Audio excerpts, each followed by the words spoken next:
தமிழ்நாட்டை பொறுத்தளவு அண்ணாமலை தான் பிஜேபி, பிஜேபி தான் அண்ணாமலை. அண்ணாமலையினால தான் நாங்க பிஜேபிக்கு வந்தோம். அவருடைய கையெழுத்து போட்ட உறுப்பினர் கடை எங்கிட்ட இருக்கு. இந்த இந்து தர்மமும் இந்து நாடும் என்னைக்கு நிலைச்சு இருக்கும். இதனுடைய பாரம்பரியத்தையும் கட்டி காக்கக்கூடிய பாரத பிரதமர் நரேந்திர மோடி அவர்களுக்கும் இந்தியா என்பது இந்து தேசம். அதுல எந்த மாற்று கருத்தும் இல்லை. அந்நியர்கள் தான் நம்மள்ட்ட படையெடுத்து வந்தாங்களுடைய இந்துக்கள் நாம யாருமே எந்த நாட்டு மேலே படையெடுத்து போனது கிடையாது.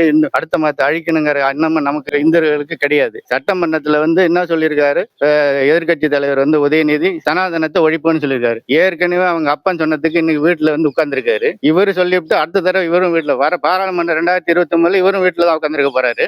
அவங்க சொல்லக்கூடிய காரியம் என்னன்னு சொன்னா, இந்து மதத்துல ஏற்றத்தாழ்வு இருக்கு, பிரிவுகள் இருக்குன்னு சொல்றாங்க. உலகத்துல எந்த மதத்துல பிரிவு இல்ல. 2000 வருஷத்துக்கு முன்னாடி வந்த கிறிஸ்தவ மதம், 800 வருஷத்துக்கு முன்னாடி வந்த இஸ்லாம் மதம், அதுலயும் பிரிவுகள் இருக்கு. கிறிஸ்தவ மதத்தை எடுத்துக்கிட்டா ஒருத்தன் கத்தோலிக்குங்கிறான், ஒரு ப்ராட்டஸ்டன்ட்ங்கிறான். அதெல்லாம் பிரிவு கிடையாதா? முஸ்லீம் இடத்த ஜியா பிரிவுங்கிறான், சன்னி பிரிவுங்கிறான். இந்த கல்ப நாடுகள் சண்டை நடந்துகிட்டு இருக்குது.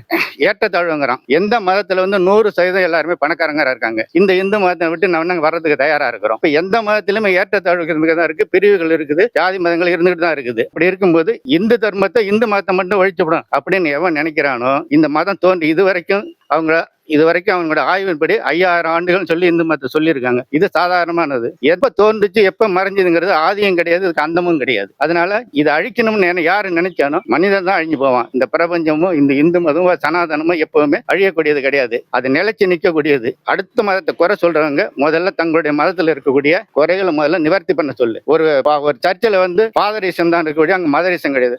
ஒரு பெண்ணை பாதரையர் ஆக்க சொல்லுங்க. அப்ப நாங்க இந்து மதத்தை தேடுகிறோம். அதே மாதிரி இஸ்லாத்துல பெண்களை தற்காவுக்கு கூட்டிட்டு போங்க. அப்ப நாங்க ஒத்துக்கிறோம், எல்லாம் ஒண்ணுதாங்கிறது. அதெல்லாம் உங்க பிரிவுக்கு ஒரு சட்டம், எங்க பிரிவுக்கு ஒரு சட்டம்னு வச்சுட்டு நீங்க பேசும்போது அடுத்த மதத்தை புண்படுத்தக்கூடியது இந்த இந்து மதத்தும் சனாதனமும் சொல்லி கொடுக்கல. பிறரை புண்படுத்தாத, எல்லாரும் சமம், எல்லாரும் நல்லா இருக்கணும் அப்படிங்கிறது தான் சனாதனத்தினுடைய கொள்கை. அது யாராலையும் அழிக்க முடியாது. யார் அழிக்கணும்னு நினைக்கிறாங்களோ அவங்க அழிஞ்சு போவாங்க. வருங்காலத்துல மனிதர்கள் அழிவாங்க. இந்த இந்து தர்மமும் இந்து நாடும் என்னைக்கு நிலைச்சு இருக்கும். இதனுடைய பாரம்பரியத்தையும் கட்டி காக்கக்கூடிய பாரத பிரதமர் நரேந்திர மோடி அவர்களுக்கும் தமிழ்நாட்டை பொறுத்தளவு அண்ணாமலை தான் பிஜேபி, பிஜேபி தான் அண்ணாமலை. அண்ணாமலையினால தான் நாங்க பிஜேபிக்கு வந்தோம். அவருடைய கையெழுத்து போட்ட உறுப்பினர் கடை எங்கிட்ட இருக்கு. அதனால இதை அழிக்கவும் முடியாது, யாராலும் இதை எதுவும் செய்யவும் முடியாது அப்படிங்கறத மனப்பூர்வமா தெரிவித்துக் கொள்கிறேன்.